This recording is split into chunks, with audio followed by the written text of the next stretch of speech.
Hallelujah tu patentin.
Oh!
Ashama harka fuune daawwattoota walabummaa News Network kan daawwachaa jirtan kun qophii keenya haala yerootii fi seenaa gootota Oromooti. Qophii keenya daawwachuudhaaf kan har'a asitti argamtan baga nagaan dhuftan jechaa akkuma amala keenyaa keessummoota sadii qabannee dhiyaanneerra. Isaanis maatii walabummaa News Network obbo Daanyee Moosisaa, obbo Tasfaa Guddataa, obbo Naasir Koorsaa yookaan walabummaa kan mariisisu immoo ana gammachiisnaa dooti. Daawwattoota keenya qophii keenya sududumaan jalqabna. Baga nagaan dhuftanii keessummoota keenya. Hayyee isinis baga nagaan nu eegdan. Isinis baga nagaan nu eegdanii galatooma nu affeeruu keessaniif. Baga nagaan Tole egaa hundumtu keessaniyyuu yeroo keessan qaalii qabattanii dhuftanii na waliin marii geggeessuu keessaniif galatooma. Kan marii kana geggeessu ana gammachiisnaa dooti. Mee kallattiidhumaan gara marii keenyaatti seennaa. Uummanni Oromoo haala maalii keessa jira yeroo ammaa kana?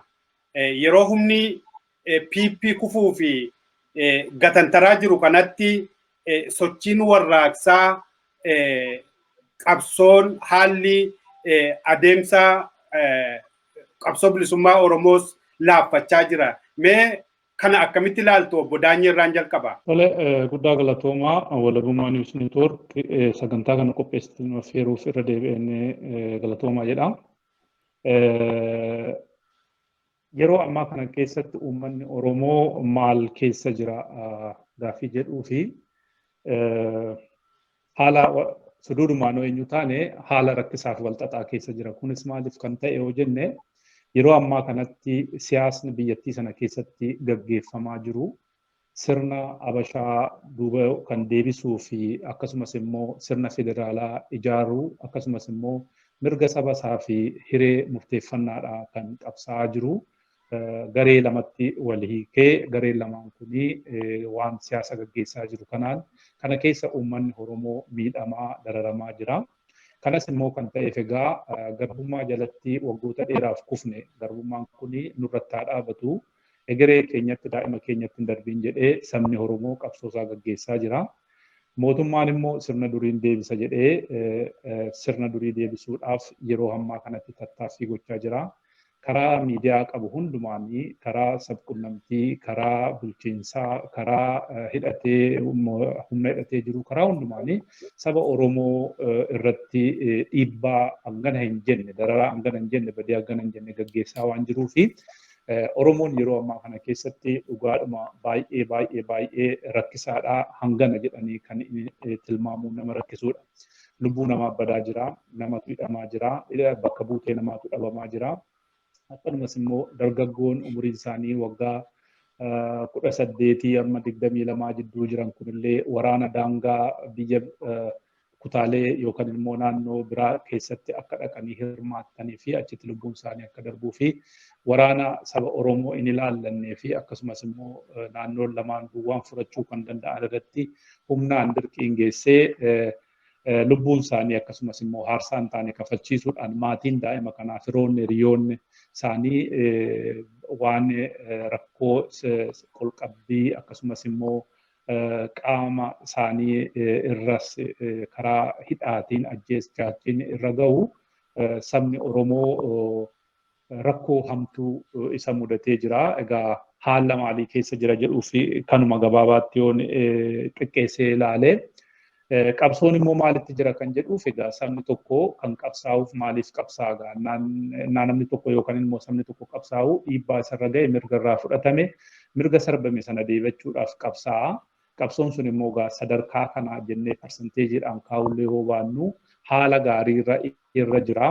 Laafee hin jennu garuma xumuraatti siqee jira. Garuu maal jedha Oromoon innaa lafti dhiyuu bari'uu geesseen dukkanaa akkuma jedhan sana rakkoon walxaxaan kun yeroo ammaa kanatti mudachuun qabsoon kun waan laafe fakkeessuu danda'a. Garuu keessaan warri qabsoo kana adda durummaadhaan irratti hirmaachaa jiranii fi bakka qabsoon qaamaan itti gaggeeffamu keessa warri jiranii sadarkaa maaliirra akka jiranii fi jijjiirama maalii akka fidan isaantu nu caala beekaa. Halaala keenya ennaa ilaallu nutti fakkaachuu waan danda'uu fi laafuu nutti fakkaachuu danda'a. yeroo bitachuus ta'uu danda'a, wallee gurmeessuus ta'uu danda'a, waan adda addaatiin waan hin ta'eef qabsoonni sadarkaa gaariirra jira jedhama. Obbo Daanya hedduu galatoomaa. Mee kanumaan wal qabatee akka muuxannoo irraa argaa dhufnetti yeroo mooraan diinaa rommu laaffatu tokkummaan qabsaa'otaas humnis mooraan qabsoo bilisummaa Oromoos ni laaffata kana yeroo hedduu argaa turre. Amma akka argaa jirrutti keessaaf alaan humni diinaa yookaan mootummaa PP Oromoo fi Oromoo bakka hin buune kun yeroo laaffachaa jirutti kana argaa jirra. Kunoo maaliifiti itti fufiinsaan ta'a obbo Tasfaa Kumalaa? Egaa duraan dursee miidiyaa kanarratti nu affeeruu keessanii fi guddiseen isin galatoomfadha. Yoo waan calqaba gaafii ati kaafteen qabsoon uummata Oromoo maal fakkaata kan jedhu sana tuqee yoo gaafii keessa lammataatti darbuu fi dhugaadhumaa fi warri kanaan dura qabsoon bilisummaa Oromoo waggoottan 50 darban kana keessa bu'ii bayii guddaa keessa darbee gara kufaatiitii ka'ee sadarkaa olaanaa qaqqabeera. Akka ammaa argaa jiru kanatti wanti Oromiyaa keessa deemu haalli qabsoonuma nama gammachiisa. Garuu wanti akka eegnetti wanti hin taane ni jira. Maalinni yeroo diinni kufuudha jettee kerkertu kana keessatti Oromoon tokkummaa isaa eegee waliigalee diina kirkiraa jirtu sana kuffisuu dadhabuudhaa fi diinni kun hafuura galfattee uummata Oromoo daran balleessuuf innaa ishiin tattaafachaa jiru kanatti uummanni inni kaan taa'ee lafa taa'ee ilaaluun baay'ee nama gaddisiisaa kun dadhabina. Haa ta'uti warri kutannoo qaban warri haala siyaasa impaayerii sanaa sirriidhaan beekan qabsoo hidhannootiin ala wanti nu baasu hin jiru jechuudhaan murteeffatanii aarsaa guddaa kaffalaa jiru. Kun immoo baay'ee waan nama boonsu waan itti nu gammachiisudha. Kana daran akka saffisee qabsoon deemuuf uummanni Oromoo waan barbaachisaa ta'een uummata keenya yookiin waraana bilisummaa Oromoo bosona keessatti aduu fi bokkaan itti bu'aa agabuu eebuun kana injifatee waraanaa lolaa jiru kana bira dhaabbatee daran qabsoon kun akka yeroo gabaabaa kana keessatti akka raawwatu gochuuf uummanni Oromoo waan barbaachisaa ta'e gochaa jiru. Kanaaf uummanni Oromoo kana yaada keessa galchuudhaan qabsoo kana deeggaruu irra jira kan jedhuun itti dabaluu barbaada. Dhugaadhuma waa gaafii ati isa duraan na gaafattee fi yeroo hundumaa yoo ilaallu ta'ee bara baraan yeroo qabsoon yeroo diinni laaffatee jirtu qabsoon keenyas gadi bu'a. Kuni maaliif ta'a kan jedhu dhugaadhumaaf kuni uummanni Oromoo yookiin hayyoonni Oromoo kanallee qorannoo irratti godhanii waa tokko gaafii kanaaf deebii kennuutu irra jira. An akka kootti yeroo hundumaa yeroo waa akka hubataa dhufnetti amma baroota adda addaa irratti uummanni Oromoo qabsaa'ee ennaa diinni dadhabdee dhufeetuma gaara ga'uutu wanti ta'e harkaa bu'a. Yoo sirna dargii irrattis ilaallee qabsoon suni qabsoo caalummaan uummanni Oromoo gochaa ture. Suni dhufee gaafa sadarkaa isa dhumaa qaqqabu warri dargiin amaarotaan yookiin nafxanyaan ammarfaman dhufanii qabsoo sana nurkaa butanii qabsoo bara 90 yeroo wayyaaneen seentus yoo ilaalle uummanni Oromoo qabsaa'ee gaafa dhufee diinni qabsoo sana butee adda bilisummaa Oromoo qabsoo sana keessaallee bahee sadarkaa itti aanus kinu amma wanti irra jirru kun qabsoon uummanni Oromoo yookiin qeerroon Oromoo biyya keessatti harka duwwaa dhakaadhaan loltee jijjiirama guddaa fiddee warra amma gadi baanillee uummata Oromoo dhabamsiisuudhaaf kaampii diinaatti seenanii kaampii nafxanyaatti seenanii Oromoo balleessuuf hojjetaa jiran kun gargaarsa qabsoo qeerroon Oromoo taasiseen dhufanii aangootti dhufanii masaraa mootummaa seenanii amma daba biraa hojjetaa jiru. Dhugaarumaaf sila waan namni tokko yookiin Taayyee Danda'aa barreesse tokko dubbiseen ture. Maal jedhaa qeerroon kaleessa dhakaadhaan diina harcaasaa turte har'a rasaasaan diina harcaasaa jirti jedha. Sadarkaan dhakaarraa gara rasaasaatti guddatee jechaadha. Rasaasaan dhakaadhaan biyyaa baasaniiti isa lammataa immoo amma rasaasaan lolaa jiru jedha qeerroon. Qeerroo isa kamtu dhaqee rasaasaan lolaa akka jiru rabbi haa beeku. Kanaaf qabsoon keenya yeroo hundumaa kuni waan qoratamuu qabu. Maaliif sadarkaa isa dhumaa gahee innaa diinni dadhabu waaniif duubatti deebi'u kuni yookiin hoda wayiiti yookiin immoo beektonni Oromoo maaliif akkana ta'ee kan jedhu qorannoo guddaa taasisanii kan deebii kennuu fi malan jedhuun yaada qaba. Kuni dhugaadhumaaf yeroo baay'ee nutti deddeebi'eera. Qabsichi isa dhumaa sadarkaa isa dhumaarra naa ga'uutti deebi'ee duubatti dhufee nurkaa butee warrumti diina keenyaa fudhatanii gabrummaa nu irratti dheeressaa jiru.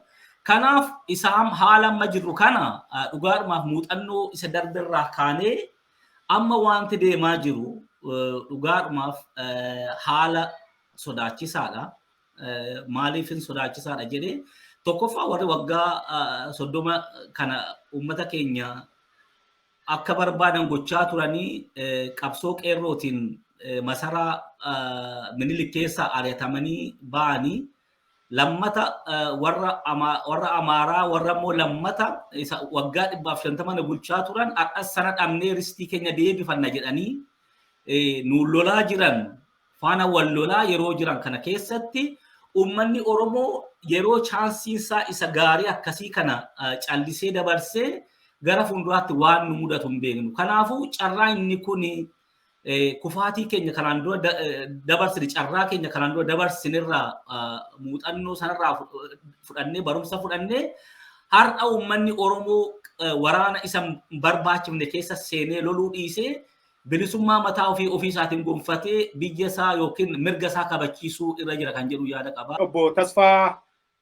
Guddataa akkuma jettee muuxannoo argaa dhufnerraati yeroo mooraan diinaa shororkaa'u mooraan qabsoo bilisummaa Oromoos ni laaffata. Kana 1998 yeroo Eertiraanii warri Shaabiyaa gargar caban warri Wayyaanee gargar caban adda bilisummaa Oromooillee gargar cabe. Sana miti gaanfa Afrikaa keessatti Sudaaniin illee gargar cabe. Kana CIAtu duuba jira moo maal jechaa turre? Ammallee waanuma sanatu deddeebi'aa jira. Mee gara Obbo Naasir Koorsaattiin deebi'a. Obbo Naasir Koorsaa yaaduma makaa lamaan uummanni Oromoo maal keessa jira? Yeroo PP'n gatantaraa jirtu kana keessa yeroo mooraan diinaa shororkaa jiru kana keessa mooraan Oromoos waan laaffataa deemu fakkaata. Yeroo humni guddaan kan Shaabiyaa kan maaninni kan Amaaraa kan yeroo Opiidiyoo fi Wayyaaneen illee waliin turan duulamaa ture jabinaan dura dhaabbatee ofirraa ittisaa ture Oromoon gama waraanaanis gama fincila uummataanis. Kun maaliif ta'a? Mee Obbo Naasir maal jetta kanatti nu dabali? Baay'ee galatoomi gammachiisi waan bareedaa kaafte waan kaafamuu qabu kaafte. Kana keessatti obboleeyyoon koo jedhanii jiru garuu ittiin dabala. Rakkoon amma yeroo diinni laaffataa jiru kan irratti dadhabumsi keenya bifa tokkoon miti bifa hedduudhaan dura laaffinni kuni akkaataa itti laaffachaa jiru diinni kun kan nu laamsessaa jiru gara sooshaal miidiyaatiin kan lafarra caalaa sooshaal miidiyaatiin gama saatalaayitiitiin gama kanaan uummata keenya irratti baay'ee duulee uummata keenya rukutaa jiru. Namni garuu kana attentionii keessa galchee yookaan immoo yaada keessa galchee dubbate hin jiru irrattis mari'achaa jiru hin jiru. Maaliif feesbuukii namoota gurguddaarraa kaasee peejii gurguddaarraa kaasee hamma miidiyaa OMN gahutti haleellaa hamaatu deemaa jira. Akkuma lafarratti lolli gaggeeffamaa jiru kana bifa kanaan sirni Minilik sirni naftanyaa deebisee of ijaaruuf uummata rukuchaa jiru. Kuni eenyuyyuu maqaa nama Oromoo waa'ee biyya sanii waa'ee Oromummaa waa'ee eenyummaa isaatiif nama falmatu kamiyyuu dhabamsiisaa jira. Tokko isa kana. Inni kan biraan immoo lafarratti immoo inni guddaan waraana bobbaasee waraana kutaa hunda keessatti dhangalaasee uummata rukutaa ture jechuudha. Isa durii sanarraa maaltu adda godhe isa jedhutti yeroo dhufu duraani TPLF akkuma barame qilleensa irratti nama baay'eedhaaf carraa baay'ee kennaa ture. OMN irraa saatalaayitiidhaan dabarsaa ture. Feesbuukiidhaan illee uummanni Oromoo qeerroo kana baay'ee dammaqsaa ture. Amma garuu carraan sun hin dhabame. Tokko kana natti fakkaata. Miidiyaan biyya keessatti argamu keelloon sagaleen hin dhagahamu, gadaanis akkasumatti sagaleen hin dhagahamu. OMN immoo yeroo tokko hin jiru jechuudha. Guyyaarraa guyyaatti irraa buusaa deemu. Laamshees informationiin biyya keessa akka gaafa duraa sanatti akka bara 2016 sanitti daayirektii dhaqaan jiru uummata keenya irratti. Kara bilbilaatiin deemaa hammi deemu sun immoo baay'ee miti jechuudha. Kuni rakkoo guddaa nu keessatti uumee jira. Nu akka nuti hin jabaanne nu godhee jira. Kanaaf immoo kan humna ta'e eenyudha? Kan kana gochaa jiru eenyudha yoo jennee deebine Oromoodhuma. Maaliif sammuun Oromoo ammayyuu namoonni eenyummaan isaanii harkaa badee waan namni jedheen qofa waan hafuura abiyyiitiin hafuura baafatan hedduutu jiru. Isa kanatu rakkina fidaa jira. Isa kanatu nu laamshese qabsoo Oromoo warri maaliif waraanni bilisummaa Oromoo nama tokkoon namoota kana harkarra qabaa jira. Isaan garuu waraanni kun harka nurra qabaa jira. Uummanni kun qeerroon kunis immoo wanni garamitti deemaa jira eessa jira isin jedhamu amma isaama taayanii rasaasaan lolaa jira dhufana qeerroon dhaqee rasaasaan lolaa jiru hin jiru qeerroon bosona jira qeerroon kaleessa dhagaadhaan TPLF galchee har'a bosona Oromiyaa keessa jira. Kanaaf hawaasa hayyoota Oromoo biras rakkoon ni jira. Amma fakkeenyaaf uummata Tigraay kana haa fudhannu. Uummanni Tigraay uummata Oromoo booda qabsoo eegalee uummata Oromoo dura bilisoomee fincila uummataatiin immoo caccabee waan itti deebi'e biyyatti lafa dur ture sanatti deebi'e. Yeroo kana keessatti hayyoonni warri Tigraay qabsoo godhan warri wadhabanii TPLF keessaa bahanii biyya alaatti biyya keessatti jireenya dhuunfarratti bobba'an biyyi kuni rakkoon kun rakkoo biyyaati waan ta'eef rakkoon nu jidduu jiru rakkoo dhuunfaa sana dhiisnee biyya keenya haa baraarru biyya keenya haa oolchinu kan jedhu sana dhaqaniitu tokko ta'anii lolanii dhufanii amma cabsanii diina isaanii injifataniiru. Wanti akkasii Oromoo keessatti walgahiin hin jiru, yaadni akkasii hin jiru, rakkoon jiru kana hayyoonni Oromoo taa'ee mari'achuu qaba, ollaa isaarraallee ilaaluu qaba. Kan guddaa kan nu miidhaa jiru namoota Oromoo ta'anii hin hawwatiin hiriirtu qabsoo Oromoo yeroo hunda takaa. Bara 2018 Oromoo harkaa baase Oromoodha malee nama biraa miti. Isa kanaafuu yoo waan kana irratti deebinee kan laallu ta'e uummanni keenya dhaqee waan kana sirriitti hubatee hayyoonnis ofirra garagaree taa'ee mee isa kaan booddee paarlaamaa ijaarrannee akka biyyaatti eega ijaarramne booda yaada mataa keenyaa dhiyeessina yookaan immoo yaada dhuunfaa keenyaa dhiyeessina amma biyya keenya haa baraarru kan jedhu kanarratti namoonni hedduun yaada dhiyeessaa waan jiran natti hin fakkaatu.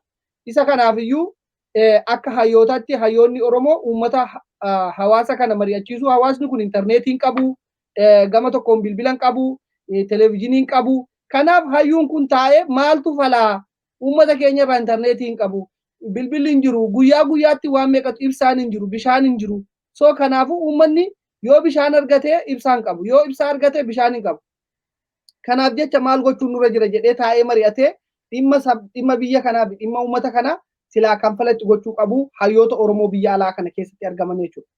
Kanan jechuu barbaada. Wanni guddaan nu laamsheesse guddaan tokko kana walitti dhufuu dhabuu keenya gargaarsa gahaa ta'e waraana kanaa gochuu dhabuu keenya waraana kanaan kaleessa shanee jedhanii arrabsaa turan har'a immoo kan keenya eega jedhanii gadi bahanii akkuma Tigraay gabbahee waraana isaanii bira dhaabbataa jiru jabaadhaa jaarsi isaanis ijoolleen isaanis jechaa jiru. Kuni hundinuyyuu baay'ee xiqqootu jira. Kanaaf akka uummataatti akka baay'ina keenyatti wanni hojjetamaa jiru waan xiqqoodha waan baay'ee xiqqoodha. Dippiloomaasiidhaan biyya alaa kana keessatti ilmaan Oromoo mana hidhaa keessaa baafamanii ajjeefaman qofaan hayyoonni Oromoo shoora olaanaa hojjechuu danda'u. Maqaa isaanii jira, maatii isaanii jira, suuraa isaanii jira, bakka isaan itti hidhamantu jira, bakka isaan itti ajjeefaman illee jira jechuudha. Kana hundumatu dhabame. Kuni qabsoo Oromoo akka addunyaan ijatti hin laanne akka uummanni Oromoo ijoolleen biyya keessa jirtu hin laamshesse yaada isaanii dimoraalaayiz isaan godhe. Maaliif namuma isaan beekan mana keessa magaalaa keessatti ajjeesanii waraabessa nyaachisaa jiru waan ta'eef. namni irraa dubbataa jiru biyya alaa kana keessatti hin jiru. Addunyaan gaazexeessitoonni addunyaa amma namoota akkasitti waraabessi nyaate kan ajjeesanii fuula isaaniitti asiidii naqan sana Harargee keessatti namni irraa dubbate hin jiru. Kuni uummata naannoo sana jiru akkuma bara Minilikii fi bara Haile Sillaasee fi bara Mangistuu Hayilamaariyaam godhamaa ture sana uummata keenya irratti sanuma godhan jarri. Yeroo sanatti uummata keenya warra akka Guraaraa Lataafaa yeroo isaan fannisanii warra akka Maammoo Muzammilfaa yeroo fannisanii yoo namni tokko mormitan kana booddee kan isin eeggatu kanadhaa ture. Wayyaaneenis namoota keenya magaalaa walakkaatti ajjeestee fannisaa ture. Obboleessa keenya magaalaa Dambidolloo keessatti uummata walakkaatti baasanii rashanan. Kana hundumatu uummata keenya qabsoon kun warri biyya keessa jiru akka isaan laaffatan isaan godhe gama tokko. Gama biraatiin immoo silaa dippiloomaasiin kan jabaatee waan kanarratti hojjetu otoo jiru wanti kun hojii dhabuusaatu akka laaffinaa nu godhe. Inni qabsoon karaa hidhannoo qofaan amma kan jabaatee jiru. Kan of ijaaree kana booda of duuban deebinu kana booda wanni nu eeggatu yoo harka kennanillee nu ajjeesu waan ta'eef yoo teenyee mari'annillee nu ajjeesu waan ta'eef kan jedhu waraanni bilisummaa Oromoo kanaaf murannoof kutannoodhaan kan waliigala biyyattii keessatti amma jabaatee eenyuun ol dippiloomaasiis hawaasas qeerroos ta'ee jiru waraana bilisummaa Oromoo qofadha jechuudha. Maaliif of harkaa qaba hamma gaafa dhumaatti of duuban deebinu jedhee muratee kan keessa qofadha. Kanarraan kan hafe garuu hawaasni dhuguma baay'ee rakkoo hamaa keessa jira. Kanuman itti dabaluu barbaadaan gama kootiin galatoomi gammachiisa. Tole hedduu galatoomii lolli uummata Oromoo irratti banamee jiru karaa waraanaa qofa miti karaa miidiyaas dadhabsiisaa jiru feesbuukii qabsaa'otaa ugguraa jiru miidiyaa ugguraa jiru maaninni qilleensarraa buusaa jiru duulli godhamaa jiru akka uummanni Oromoo waliin dhageenye odeeffannoon arganne gochuudhaanis qabsoo kana laaffisaa jiru uummanni Oromoo kana keessa jira jettati. Hedduu galatoomi tole mee gara obbo Daanyee Moosisaatti ni ce'a sirni PP sirna aadaawii yookaan tokkummaa Itoophiyaa duraanii isa afaan tokko aadaa tokko amantii tokko saba tokko jedhu deebisuu akka barbaadu beekamaadha. Sirni kun egaa dhagaa tokko shimbira lama akkuma jedhan ilmaan Oromoo guuree Amaara kaleessa Oromoo tumaa ture. Oromiyaa seenee dhufee uummata Oromoo tumaa ture gargaaruudhaan warra Tigraay rukutuudhaaf humna Oromoo poolisii humna addaa poolisii Oromiyaa dargaggoota Oromoo guuree achitti geessee daangaa sana irratti lolchiisaa jira. Gaafa kana gochaa jiru warri Amaaraa immoo lafa Oromoo weeraranii qabachaa jiru dudduubaan. Lafa Oromoo weeraranii mallattoo eenyummaa yookaan immoo taappellaa irra kaa'achaa jiru dudduubaan weeraraa jiru.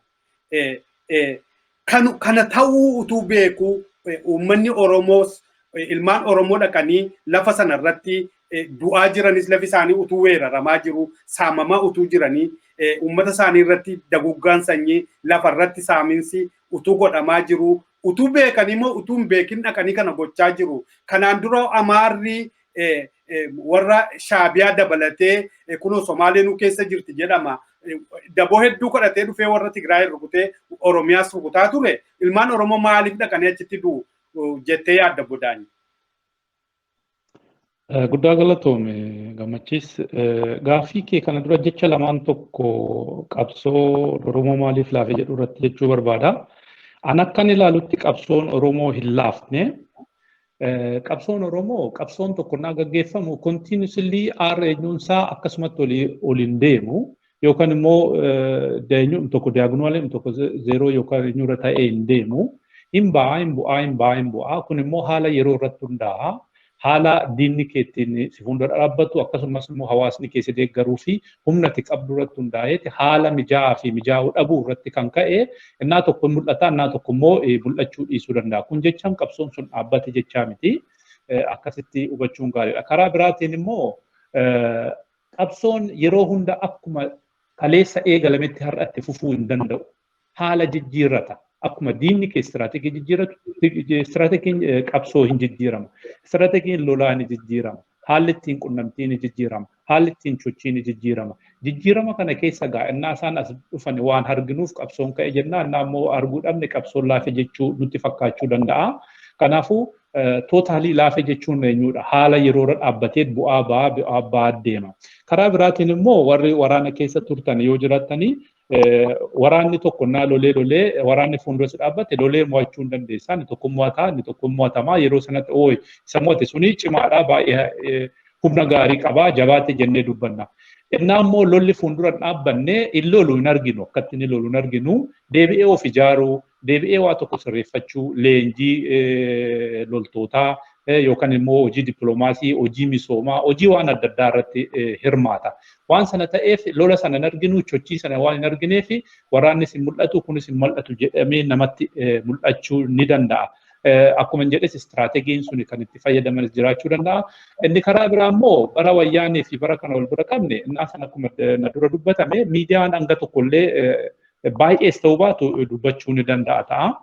Bara Abiyyi kana garuu guyyaa saafaa qe'ee keessatti dhufee abbaan fe'e kaadireen tokko ittiin aangoo hangachuu yookiin ittiin maqaa isaa guddifachuuf kan jedhu abbaa fe'e qabee ati shaneedhaati maali jedhaa inni ukkaamsaa dubbii dhoowwaa haala ittiin barbaachisetti namni gabba'ee dubbachuu akka fe'etti dubbachuu dhiisuu danda'a. Kun jechaan garaa isaa keessaa yookiin sammuu isaa keessaa qabsoon sun yookiin hidhannoon sammuu isaatii sun hiikkate jechuu hin dandeenye.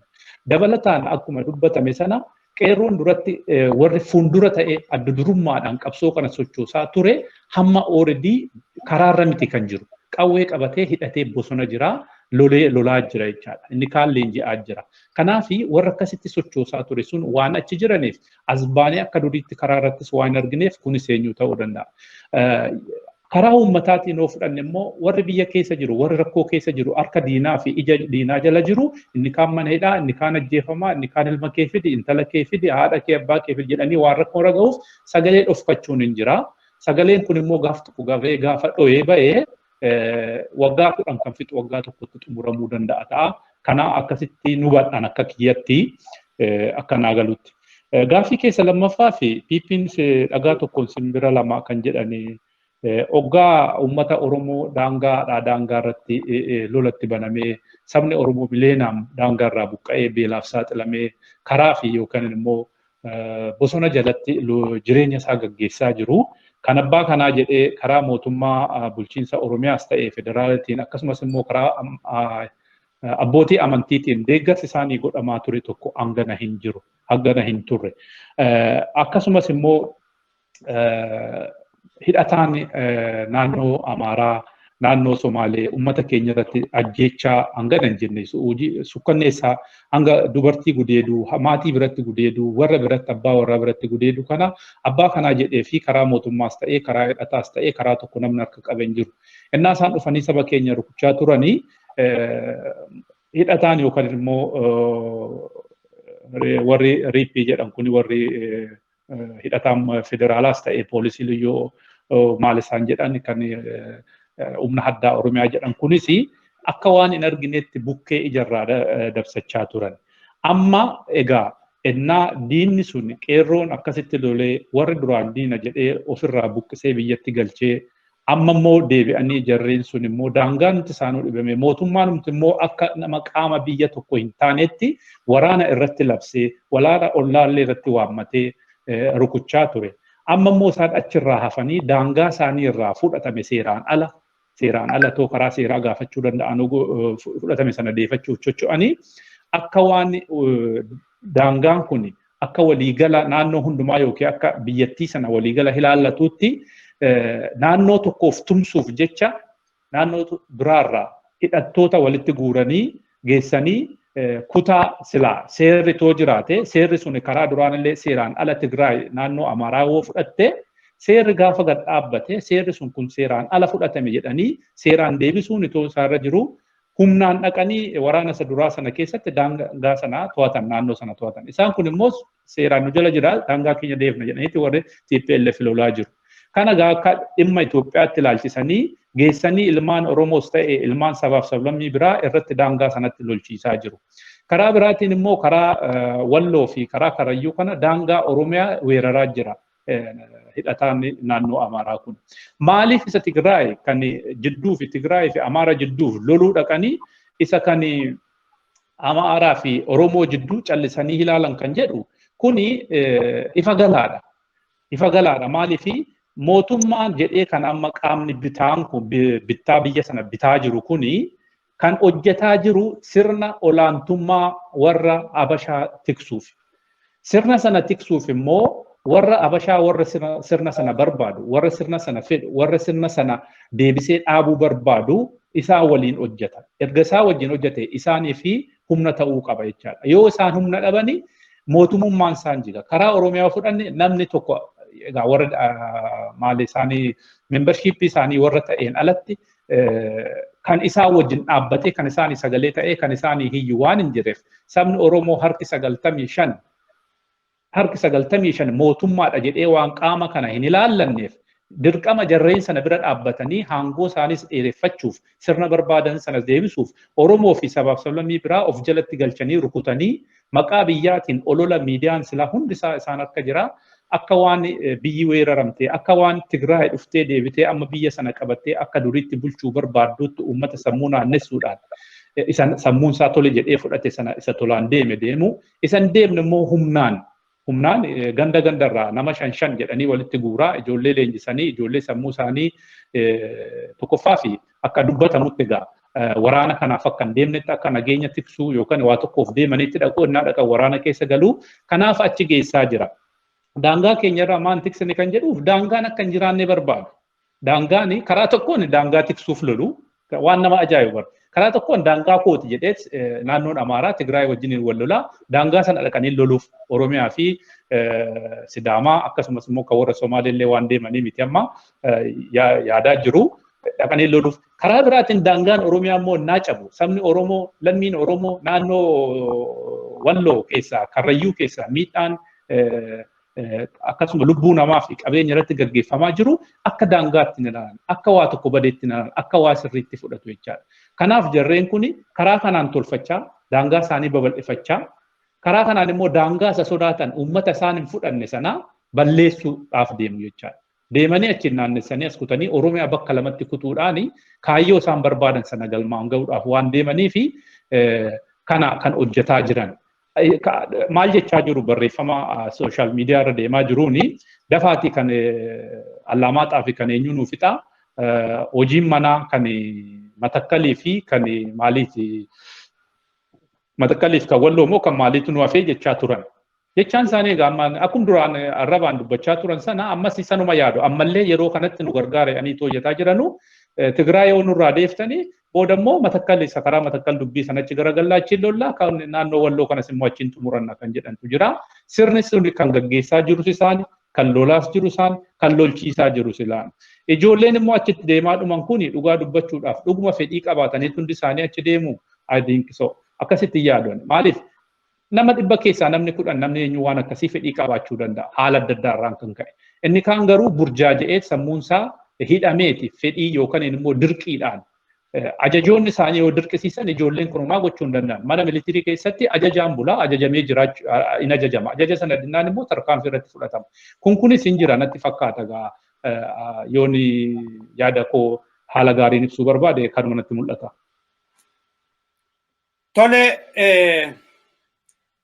hedduu galatoomi obbo Daanyee yaaduma bal'aa barbaachisaa jettee karaa Karrayyuutii fi karaa Wallootiin karaa gargaraatiin lafa Oromoo saamaa jiru. Lafa Oromoo saamaa immoo ilmaan Oromoo immoo geessanii lafa hin barbaachifnetti fitaa jiru. Mee kanumaan wal qabatee obbo Tasfaattiin deebi'a. Egaa beekamaadha ilmaan Oromoo harre diidoo dhuma taateetti dhaqanii lafa barbaadanitti yeroo darbe lafa Tigraay fi Shaabiyaa irratti dhaqanii isaaniin dura aansanii ficcisiisanii ammas immoo warri Amaaraa akka dubbachaa jiranitti dhagaa tokkoon shimbira lama kan hin jedhee fi Oromooni warri Oromoo waraana Oromoo dhufee jiru kana ni shakkina waan ta'eef isaan fuuldura goranii loluu qabu isa jedhamudha duraan abidda boodaan abidda gochaa jiru jechuudha. Walumaa gala mee lafti Amaaraa fi Tigraay irratti lolan kuni Oromoo maal ilaallata? Maal irratti Oromoo ilaallata? Itoophiyaadha jechuudhaa fi yeroo Oromoon lolamu hundumti kun yoo ol baabsanii dhufaniitu Oromootti duulu. Shaabiyaanis, Amaarris, warri federaalaas, Agaaziinis dhufanii Oromootti duulanii Oromoo rukutu. Gaafa kaan immoo Oromoo fudhatanii dhaqaniitu walii isaanii rukutu. Maali Oromoon kun abbaa dhabee obbo Tasfaa Kumalaa mee kanatti nu dabale? Ayyee toon gaafii kee kanatti hin seeniin gaafii Naasirii fi Daanyeen tuttuqanii bira darban xiqqooshii ilaalee bira darbuun barbaada. Maaliif akka Naasir dubbatetti waa'ee Oromoo irratti kallattii adda addaatiin kan waraanni deemu. Waraanni karaa lubbuu ajjeesuu, dhabamsiisuu, hidhuu qofa otoo hin ta'in akka Oromoon informeeshinii illee arganne akka karaa miidiyaalee dhiibbaan adda addaa waraanni karaa miidiyaalee uummata Oromoo irratti deemaa jiru Naasir tuttuqee bira darbeera. Kanaan alatti karaa sana qofa otoo hin ta'in uummata Oromoo irratti waraanni karaa dinagdees deemaa jira. Yeroo dhiyoo kana keessatti staatistikii tokko ilaaleen ture. Staatistikiin sun maal inni biliyeeneroota Itoophiyaa keessa jiran 10 keessaa namni 5 Amaara, namni 3 Tigreedha, namni 2 warra Silxeeti. Agam Oromoon riisuursii yookiin qabeenya guddaa ammana ga'utoo qabu. Abbaan qabeenyi Oromoo kanarraan ala ta'anii Oromoon jiruusaa keessa gadadummaan hiyyummaa itoo jiraatu alagaan daangaa kutee laga ce'ee dhufee qabeenya Oromoo irratti akkam isaan sooressa ta'anii Oromoon ammalleen gadadoo fi jireenya gadii keessa akka jiraachaa jiru qabeenya badhaadhina Rabbi kenneef keessatoo dhaabbatu dhufanii isaan nu saamanii Oromoo saamanii sadarkaa akkanaatti qabeenya kuufatanii jiru. Gara Oromootti yoo dhufne yoo Oromoo keessaa namni tokko mataan isaa ol ka'ee akkuma yeroo darbe arginetti abbaa qabeenyaa Oromoo tokko waan isaan irraan ga'an argaa jirtu. Suni namni sun waan ol ka'ee Oromoo gargaaraa namni kun Oromoon qabeenyaan guddate waa inni dhufannaa jedhan nama sana rukutaa jiru. Nama sana kan rukutaa jiru immoo warroota alagaa laga ce'anii dhufanii miti. Asum keessaa nuum keessaa isuma keenyaatu gadi ba'ee namni keenya akka dinagdeedhaan illee guddanne akka waliin jenne kan gochaa jiran isaantu kana godhaa jira. Oromoon karaa dinagdeetiin illee iyyoomee akka gadadummaa keessa jiru karaa kanallee waraanni adda ta'e akka Oromoo irratti labsamee kun Oromoo irra deemaa jiru ifa ta'uu qaba. Waan Daanyeen dubbate irratti dhuguma qabsoon yeroo hunduma bu'aa ba'iidha. Qabsoon yeroo hunduma haal tokkoon hin deemu. Qabsoon yeroo tokko ol ka'aa gadi bu'aa.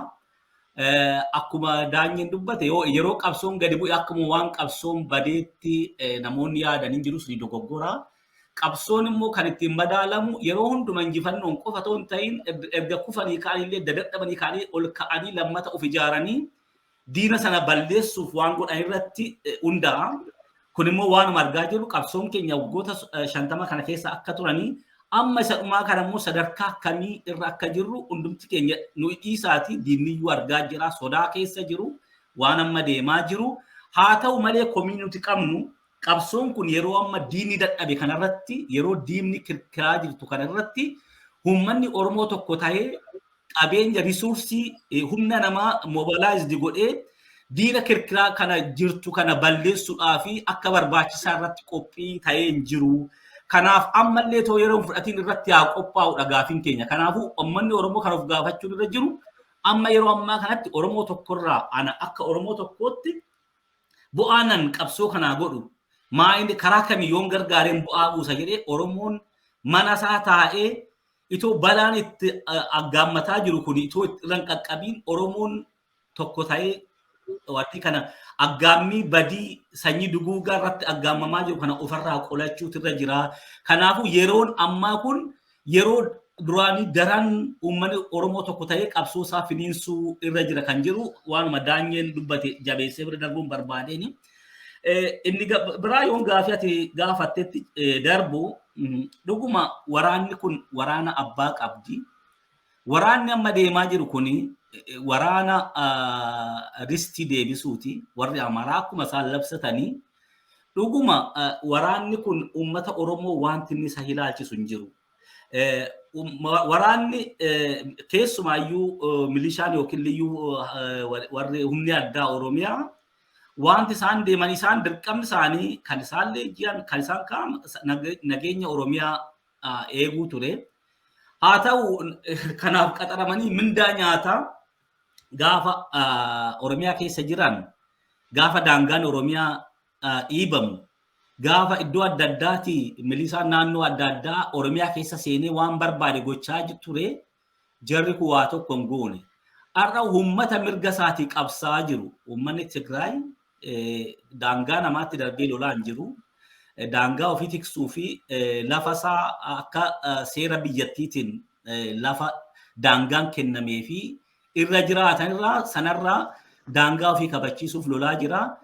Wanti baay'ee nama gaddisiisu yeroo ammaa kana keessatti alagaan amma warri Tigraay lafa isaaniiti kan qabatanii jiran.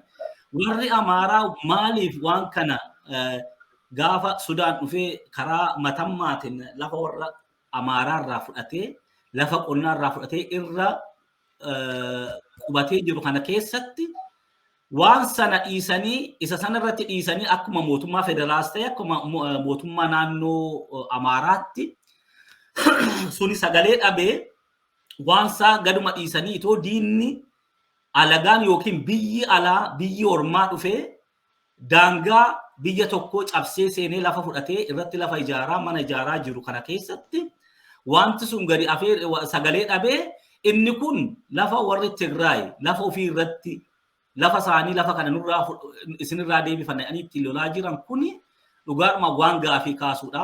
Yeroo dhiyoo kana keessatti ilaalle waa'ee naannoo mootummaa naannoo Amaaraa keessatti naannoo Goojjamitti waarshaan zayitii lamatu ijaarame.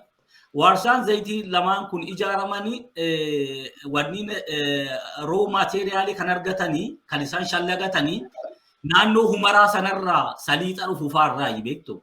Amma waraanni inni tokko inni guddaan lafa sana deefatanii isaan duraan erga lafti kun Amaaraaf deebi'ee Amaarri fudhanneerra jedhanii abdatanii deebi'anii waarshaan kun kanaaf shallagamee dhaabbate. Kanaaf warri Amaaraa lafa sana deefatanii lafa Tigraay irraa fudhatanii sanaan loluu yeroo sanaaf lolaa jiru. Kanaafuu lolli suni uummata Oromoo yookiin humna addaa Oromiyaa wanti isa ilaallachiisu hin jiru. Yeroo hundumaa haasaa warri Amaaraa dubbatan dhageessanii yeroo hundumaa waa'ee federeeshinii naa ka'u nuti hundumtuu Itoophiyaan tokko daangaan tokko maa barbaachisaa jedhu.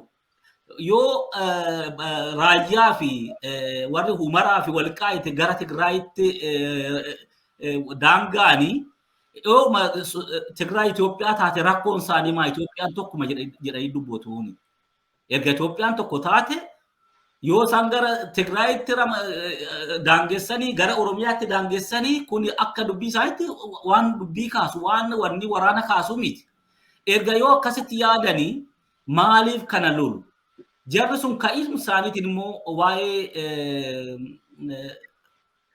OPDO fi warra biyaadin yoo ilaalle dhugaadhumaa fi jarri Abiyyi marsanii gara mootummaa tokko ta'e Itoophiyaa tokkittii taate akka ijaaraa jiranii wanti mul'ataa jiru.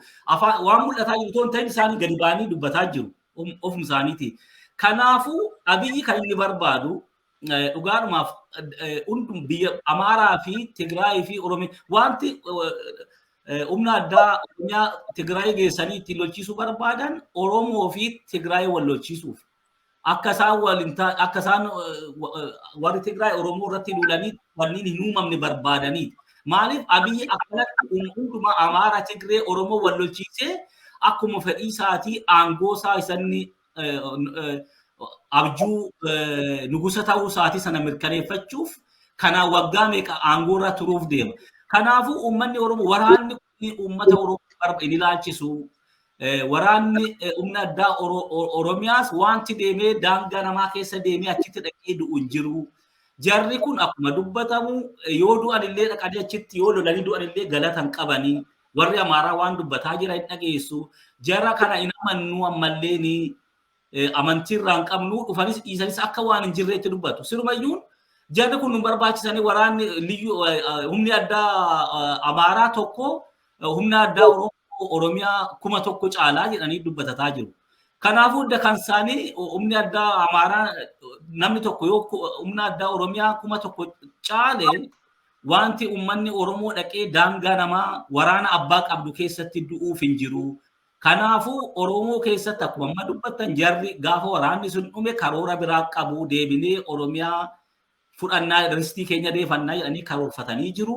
Kanaafuu uummanni Oromoo daangaa ofii eeggachuudhaaf ufaa qopheessu malee ijoolleen warra deemtee amma achitti deemte kun yaada keessa galchitee waraana abbaa qabutti waraana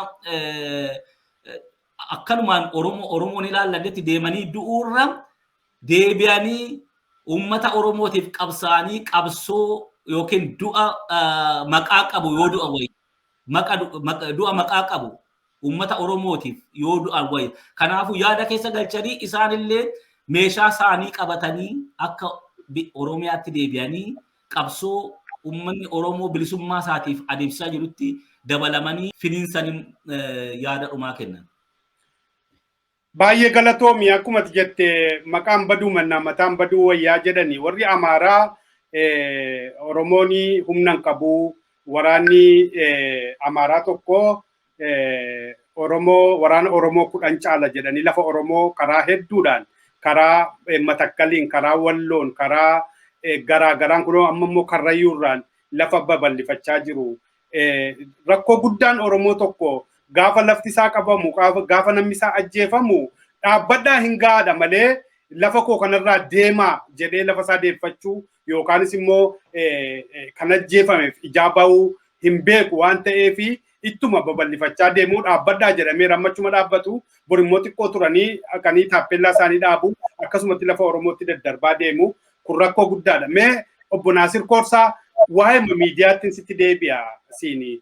Lolli jiru akkuma amma obbo Tasfaanis obbo Daanyanis kaasaniiru atis kaasteetta. Lolli miidiyaa Oromoon akka odeeffannoon arganne maal akka jiru akka Oromoon hin beekne akka sagalee Oromoon dhaga'amne godhanii Oromoo fuudhanii karaa biraa saamsisaa karaa biraa immoo geessanii ajjeesisaa jiru isa jedhudha.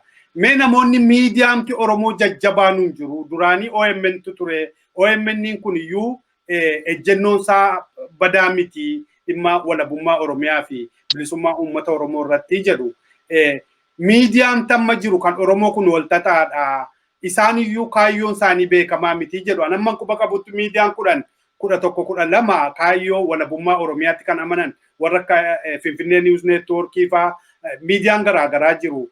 Kunumtiyyuu kaayyoodhaanii adda ba'aa miti jedhamaa jira. Karaa biraa Empire Itoophiyaa keessa alaaf keessaanii warri Amaaraa yoo xiqqaate 100 wayii qabu jedhu miidiyaa amma keessaayyuu kan kallattiidhaan hojjechaa jiru 50 wayii saatilaayitii irra jiranii fi waan garaagaraa hojjetanii jedhu. Kan Oromoo immoo maqaadhaaf kan jirtu ONN fi OMN dha isaanuun dhaga'amanii warri silaati jette immoo miidiyaa akka biraatti kan seenu saatilaayitii irra ba'anii yaalaa turanidha warra akka keelloo fa'aa isaan dhaga'amaan jiranii jedhama. Mee miidiyaa kana Oromoon maaliif miidiyaa jabaa walabummaa bilisummaa uummata Oromoof dhaabbatu cabsee waan biyyattii keessatti ta'aa jiru gadi uummata isaatti humnaan qilleensarra taa'ee odeeffannoo kennuuf maaliif dhabe jedha?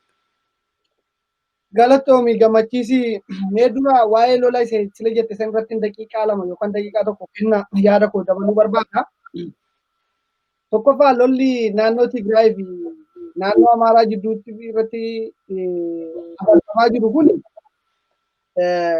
siyaasaan isaa wal dhaadha beektaa. Maaliif yeroo tokko Itoophiyaan tokko jedhu. Eega Itoophiyaan tokko taate daangaan Itoophiyaa kan beekamu gama tokkoon gara Somaaliyaadha asirraan immoo Keeniyaadhaa fi deebi'ee Eertiraadhaa achirraan Suudaaniidha. Kana jidduutti gaa akka Itoophiyaa sirna minilik deebisuudhaaf kan ta'etti wanni Oromoon dhaqee Tigraay lolee dhumuuf hin qabu. Tigraay maappii Itoophiyaa keessa jirti. Biyya Itoophiyaa jedhamtee waamamti. Amma ammaatti biyya ofirraa cittee baatee miti. Isa kanaaf deebii kennuu qabu. Yeroo tokko Walqaayit kan Amaaraati jedhanii lolaa jiru. Garuu Finfinnee yeroo Oromoon gaafatu Finfinneen kan Itoophiyaati siin jedhu. Kanaaf kan Oromoo miti kan Itoophiyaa ta'a jechuudha Finfinneen. Oromoon kan irratti gaaffii of danda'e of gaafachuu danda'uu qaba. Achitti dhaqee du'uusaatii fi du'uusaarra gaaffiin ka'e kun gaaffii maaliiti? lubbuu isaa kana kan balleessu iyyuu otoo waanuma haqaa waan fakkaatu yoo ta'e okee Suudaanii fi Amaaratu wal lola yoo ta'e daangaa biyyaatu sarbame jechuu danda'ama. Garuu rakkoon jiru rakkoo sana miti. Akeekni Abiy Ahmed itti deemaa jiru Itoophiyaa tokko ijaarraa sirna Minilikiin deebisna sirna Haayila Sillaasee deebisna jecha Amaaraa fi Tigraay jidduu Haayila Sillaaseenis daangaan keenye Minilikis daangaan keenye kanaaf daangaan kuni daangaa eenyuyyuu beekuu miti jechuudha. Isa kanaaf aangoo isaatti hirkachuuf jecha kan nama lafarraa dugugaa jiru kana ta'e uummanni kana hubachuu danda'u qaba. Gama biraatiin isa gara Oromiyaatti yoo dhufu Oromoon sila akka Oromootti gaafa Amaarri Walqaayit kan keenya Allaamaadhaan kan keenya jedhee lolu kunuu lafa isaanii miti beek lafa Oromooti marti isaayyuu. Haa ta'u garuu Oromoon ammayyuu Finfinnee gaafachaa hin jiru. Sigalee Finfinnee lafa keenya ammaaf ammatti mirkana nuuf haa taatu jedhee ishuun isaa eega Amaarri Walqaayit gaafata ta'e nuti Finfinnee maaf of harkatti hin galfanne. Oromoon kana gaafachaa hin jiru. Hayyoonni Oromoo kana dubbachaa jiranii amma miidiyaa irratti. So kanaaf kuni uummanni keenya kana of yaadachuu danda'uu qaba. Waraanni dhaqee dhumu kunis kana beekuu danda'uu qaba. Kanaafuu daangaan hin jiru. Akka Abiyyi jedhutti. Akka sirna federeeshinii eegnaa kan jedhan yoo ta'e immoo hundi isaaniiyyuu lafa amma qabatan kana Amaarris lafti raayyaan kan Amaaraas miti kan Tigrees miti riifiraandamiin irratti hin geggeeffanne Amaaraafis namni kennan jiru Tigreedhaafis namni kennan jiru afaan qawweetiin cabsanii cafallaqanii uummata achi keessa jiru akka isaan afaan isaanii hin baranne akka isaan aadaa isaanii hin kabajne dhoorkanii waggaa meeqa guutuutti roorrisaa jiru.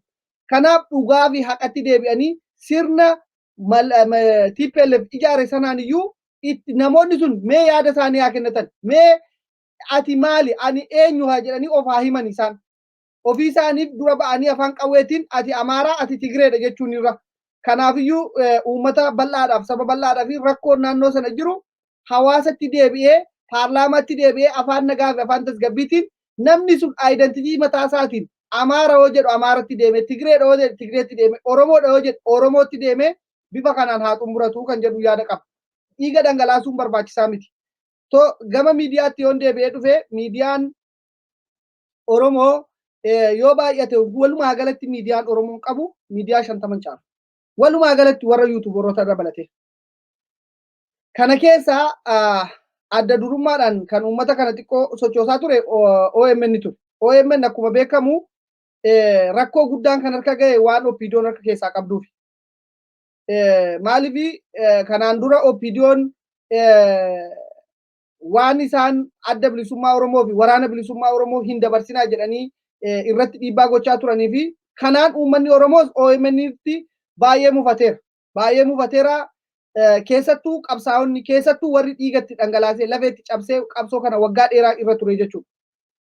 Gama biraatiin isuma kanaan iyyuu walitti qabamee uummata keenya hamma tokko sagaleen dhagahameera. Oromoo walitti qabeera.